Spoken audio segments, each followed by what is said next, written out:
So, Thank you. yeah. So now we'll talk audio real quick. Okay, we have bands obviously. We've got a lot of those concerns. Real quick, the setup. There's a snake box that lives underneath the staircase. It's under there. That just is that's an obvious space for it. It's where the house has it and it's where we'll live with it. It's a 16, it's a 24 with 4 or 6? With 8. Okay, so it's 24 ins and 8 returns on there. All that again is in the equipment list. It's where you'll patch anything in that wants to be in the PA. Okay? Again, sound designers, you'll know what that means and you guys can do with it what you want. All right? The system that you see in here, the system of speakers, is obviously in here for the show that was in here. It might not necessarily be how we do things, but it's pretty close. Okay, 2 center speakers up there that are going to cover, as you can see, most of the upper sections of the seating. There's 2 left and right mains off the balcony, which we will swivel down stage, leave on those pipes, so they'll only move about 3 or 4 feet to create our 0 line further downstage. Here, 2 mains in there, and we have 2 other speakers at the moment that are not available to us, and we're going to find out if they are or not, to give us another set of front fill for this ground seating area. So those speakers where they're at right now are not reflective of their position. The 4 that are hung, though, are pretty close. There's no reason why the center cluster needs to move. We'll probably just focus it differently. Sound designers, okay? We'll focus them to cover a little more of the upper deck rather than what they've got right now, which is pretty steep down to the front, okay? And then these will swivel forward. So these are pretty close. The front fills aren't, but we'll provide something to fill this first row of seating and the floor areas, okay? There will also be 2 monitors that we will provide that will have enough tails to get them back to wherever their signal is coming from, which is stage right. All of our cable is going to run stage right. And so those will have enough tail to get them out front. They'll have a default position, which creates the center line for us right along our downstage edge, so that everyone can find them there regardless of whether they're using them or not. Okay? 2 on this side. We have 2 band monitors as well. Those will live in the band area, okay? And they can be moved to wherever you need them so that bands can have flexibility, okay? I'm defaulting to this area as the band area because that's where everything gets plugged in. So that's why I'm pointing over there.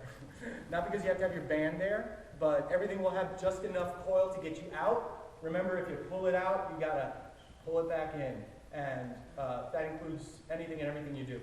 The piano is a baby grand piano that's available from the space. We will tune it. It will be here. It was fine last year. We'll tune it halfway through the festival. We put it on caster so we can move. Anybody who plays the piano knows that anytime you move a piano, it could get out of tune. So that becomes tricky. Can we all live with the piano in one place? Probably not. So there you go. That's the conversation that needs to be had. Chatter about it. It lived upstage right last year. It was the easiest way to get in and out, but it takes up a 5 by 5 square foot area, okay, of the space. So it does encroach upon a little bit of that area, but it's fine. It's completely out of the way. I'm just saying it's a big thing right there. It's off stage. Okay, so when you move it on, you got to carefully wheel it on stage. I don't think anybody wheeled it any further than like mid-stage, maybe on stage a little bit. Center. Somebody had it all the way center. So it stays pretty good. The floor is not perfect, but it's not terrible either. Those casters make the job a little easier. Again, in your 15 minutes, account for that if you need to. So what happens stage left if you want microphones, or if you want your band, or if you want your thing stage left? We had some auxiliary inputs that we ran. We did some home runs back to the board so that if we had things, we had them over here. 3 of those cables, 3 of those XLR cables are going to be available stage left, because we will provide 3 wired microphones in here.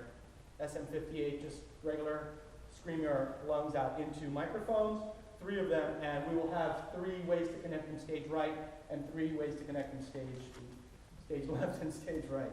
Okay? So those will be on stand. We'll provide those. Any other microphones you need, you're welcome to bring in, share, of course. That's what the snake is for, to add them in there. We'll label them. If we all share those, we bring them in at venue prep. We plug them all in once. We label them there. We label them up there. Everyone plays nice. Nobody unplugs them in a panic. And then we're fine with those. There's going to be a conversation about wireless microphones, I'm sure. And those will also need to be patched in and accounted for. Okay? The console up there is a Mackie 245. It's got 24 available stereo channels. Okay, again, sound designers can argue about how those are going to be used. What we do is we account for everything that the Fringe is going to put in. everything that is going to be shared, and then there might be a few other channels that will be available for you guys to use on a show-per-show basis if you need to do any of that, okay? So 24 channels, everyone can do the math. We're going to provide 3. We're going to have a CD player that's going to have 2 stereo channels into it. So that's at least 5 right now, and then there's going to be that other bank with other things available in there.